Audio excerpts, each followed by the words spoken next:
Were you blessed this evening?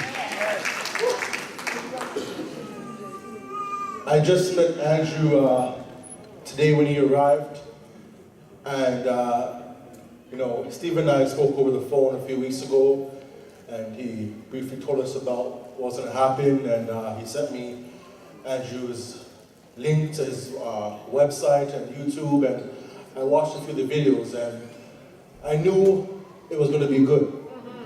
But seeing something on the internet or on TV sometimes just isn't good enough. And it's when you're actually in the presence of the person and you witness them with your own two eyes, it's a different feeling. And I must say, I was truly blessed this evening.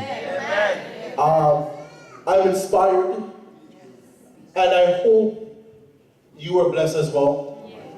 I hope you got something from this presentation. And like he said, he had 35 slides, but the Holy Spirit took him somewhere else.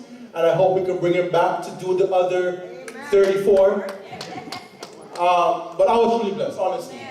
Really, really blessed. And I thank God for you. I thank God for the ministry that you're doing, Andrew. And I pray that as you continue to encourage people, that God will encourage you and bless you along the way. So thank you so much. Give a round of applause.